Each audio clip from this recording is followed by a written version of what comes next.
দিনের দিন তো খবরে একটা কথাই শুনছি যে শীত বাড়ছে, শীত বাড়ছে, শীত বাড়ছে, শীত বাড়ছে, ঠান্ডার কাঁপানি বাড়ছে, ঠান্ডা দাঁত কামড়ে চেপে বসছে, এই সব নানা রকমের কথা তো শুনছি।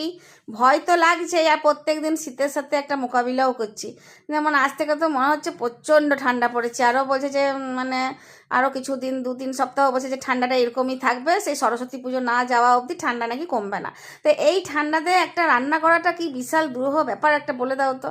ধরো ঘর সংসারের তো কাজ আছে, ঝাঁটা মোছা, কাপড় কাচা, মেলা তোলা সবই তো আছে, আর বাসন মাজা, তার সাথে সেই বাসনটিকে আবার তুলে রাখা, ছেলে মেয়েদের টিফিন করানো, স্কুলে পাঠানো, তারপরে নিজের সাথে সাথে আরও ঘরের যারা সদস্য তাদেরকে দেখা যে তাদের ঠান্ডা লাগছে কি না। কারণ ঠান্ডা লাগলে তো বিপদটা তো আমাদেরই। আবার ডাক্তারখানা নিয়ে যাওয়া, লাইন দিয়ে বসিয়ে ডাক্তার দেখানো, ওষুধ খাওয়ানো টাইমে টাইমে, সে কাশবে, আমি তো কাশছি, আমার তো গলা তো বসেই গেছে।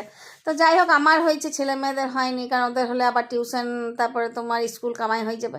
তো এই সময় রান্না কি করব বলো তো। দেখো, ডিম তো সবারই প্রিয়, আর হাঁসের ডিম হলে তার তো আর তুলনাই হয় না।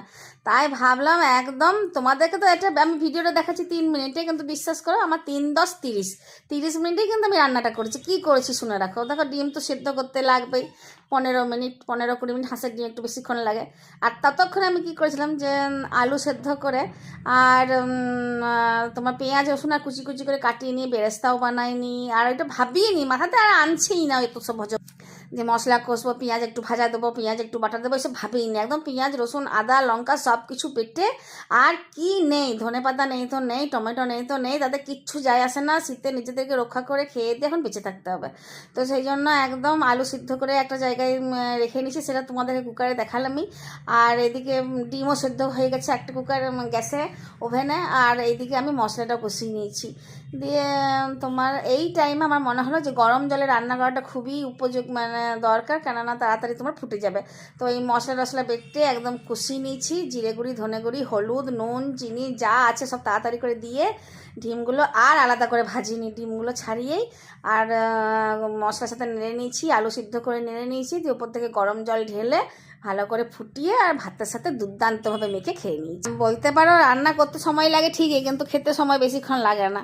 কিন্তু এখন তো সব কিছুতেই সময় বাঁচিয়ে যতটা পারা যায়, মানে লেপ কম্বলের তলায় থেকে নিজেদেরও তো একটু শীতটা কী বলবো সবাইকে এনজয় করতে হবে, তা সেখানে আমরা কেন বাদ যাই। তাই চটপট 30 মিনিটে রান্না করে, এর থেকে সহজ রান্না হয় না।